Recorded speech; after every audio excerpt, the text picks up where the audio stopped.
आज पूरा दुनिया कोरोना महामारी से तबाही जौन मचल बा। आज कतना लोग के घर उजड़ गई, केहू के बेटा, केहू के भाई, केहू के मतारी। ए भैया, हम गोलू राजा भगवान से बार बार विनती करतनी कि महामारी से जल्दी हमने के छुटकारा मिले और हमार बिहार, हमार भारत हमेशा खुशहाल रहे। आई ये गीत के सुनल जाओ। आके बचाला दुनिया बहु विधाता हो, आके बचाला दुनिया बहु विधाता हो, ना तो सृष्टि हो जाई नाश हो, ना तो सृष्टि हो जाई नाश हो। सांसों के चलते दहिया लस भइल जाता हो, सांसों के चलते दहिया लस भइल जाता हो। अब एगो तोहरे बा आस हो, अब एगो तोहरे बा आस हो। कालिका स्टूडियो आरा।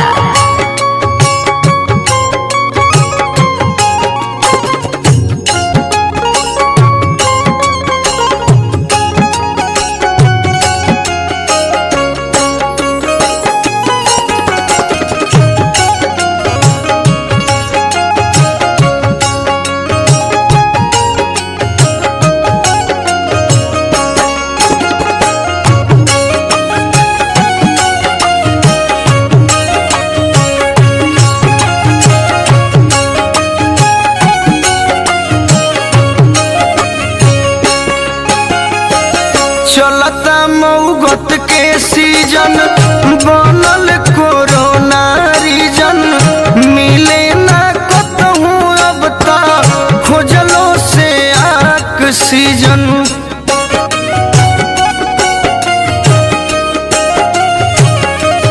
हाँ हाँ, चलता मऊगत के सीजन, बनल कोरोना रीजन, मिले ना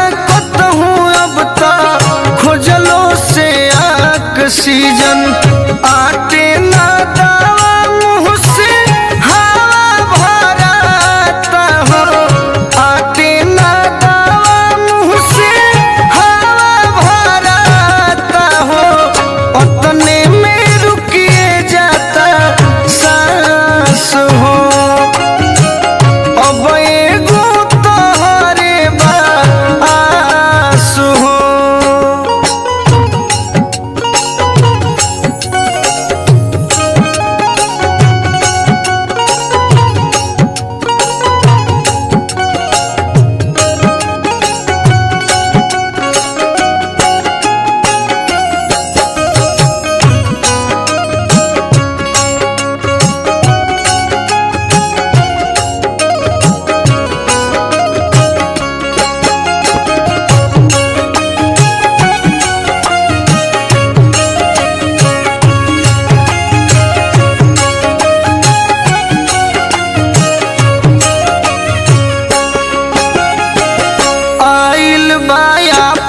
बड़ा पाप के भरल बा घाड़ा, डॉक्टर विज्ञान संगे फेल बाटे सिस्टम सारा।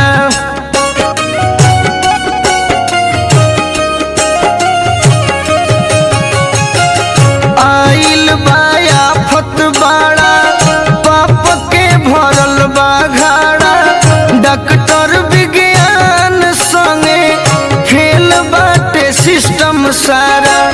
आपन गैर खैर सभे ओराता हो, आपन गैर खैर सभे ओराता हो। घसनियन जरतावे लाश हो, अब एगो तोहरे बा आस हो।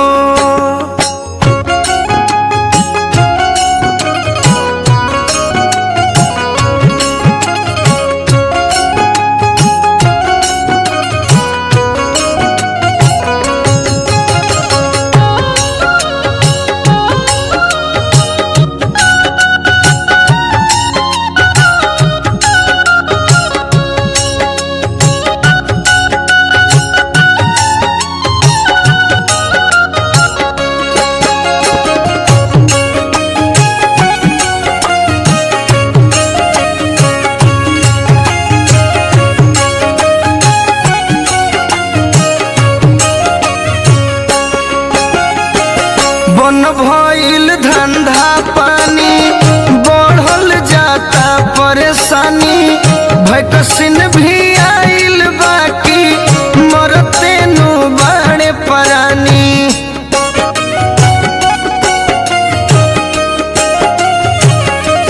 हाँ बन भइल धंधा पानी बढ़ल जाता परेशानी। वैक्सीन भी आइल बाकी मरते नु बाड़े परानी। सोनू संग दिल बड़ी जीव घबराता हो। सोनू संग दिल बड़ी जीव घबराता हो। करे गोलू राजा यारा दास हो। अब एगो तोहरे आस हो। सांस के चलते